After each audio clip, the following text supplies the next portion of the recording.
Our next speaker is a good friend and comrade of mine. I've known Hussain for about 25 or 30 years now. We were young men, we had hair and we looked quite attractive, I think, in them days. But anyway, I think Fareed's probably worn a bit better than me, but he's a great friend, a great comrade and a big supporter of Jeremy, so please give him a warm welcome. Chris, define attractive. Define attractive.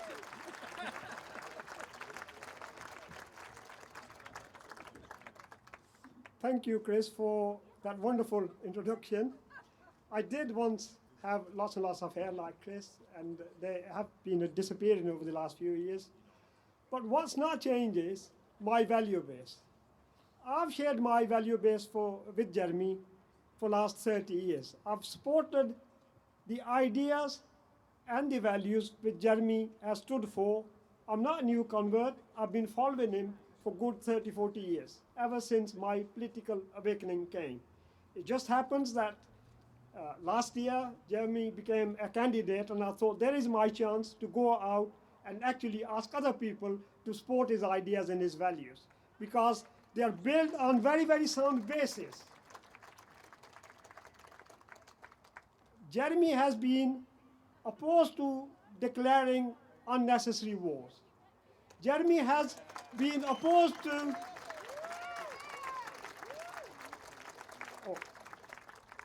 Jeremy has been opposed to increasing inequalities which we see all around us. I have been doing the same. I have been opposed to going to war where it can be avoided, because you can see the consequences of going to wars which haven't been thought through. Just look at Iraq. In 1980, per capita income of an average Iraqi was $9,000. If you look at Iraq now, per capita income in Iraq, despite massive cash injection from various countries, is around $2,000. So has that been a good war for Iraqi people? The answer is clearly no, no, no.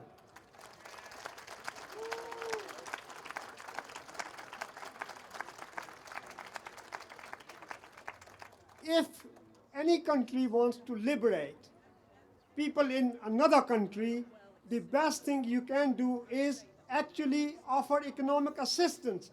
When people economically become independent, they can find their own challenges for the dictators, and they can dislodge them.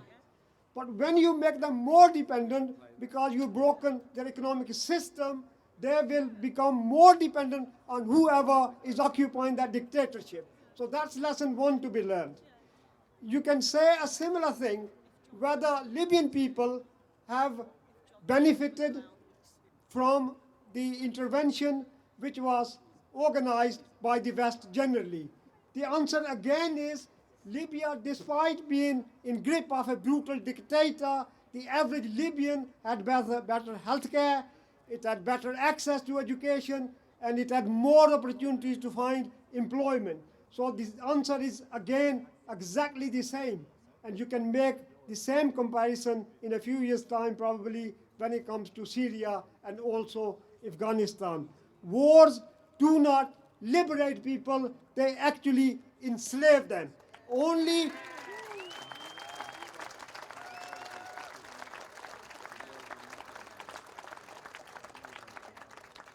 let me very quickly touch upon inequalities that have been around us for quite some time, and they are widening.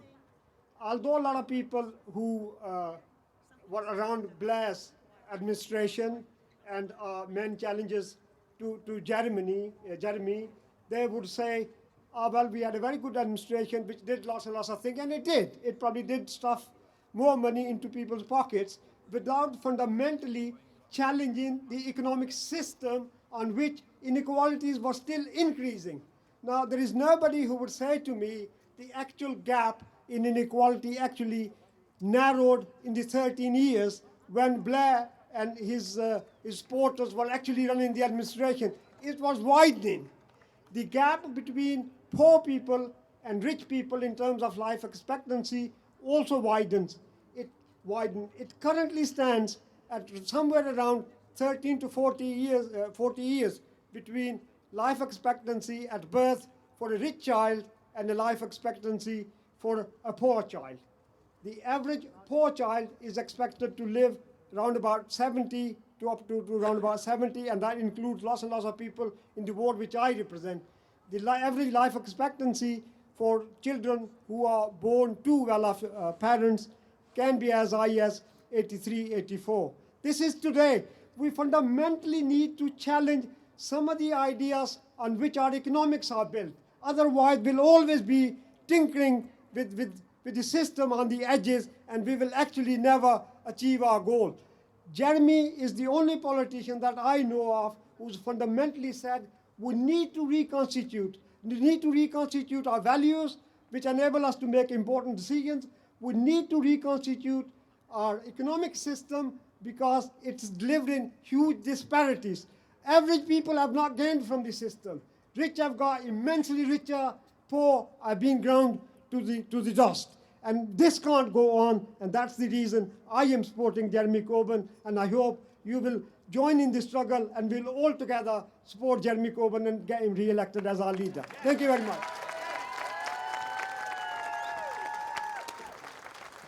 Thank you very much indeed, Fareed, for your contribution. And just while we're waiting there, I was passed a leaflet by Unison, who are in dispute about the teaching assistants here in Derby.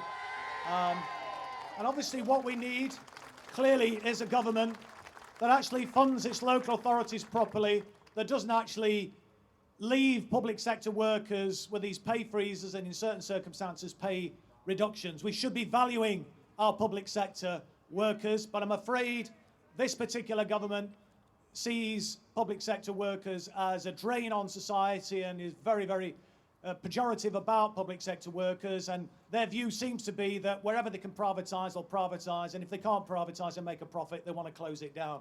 This is where Jeremy offers a very different approach. Jeremy wants to see a government that actually values public sector workers, that lifts the cap on public sector workers' earnings, and actually invests in our public services, because it's our public services that define a decent society.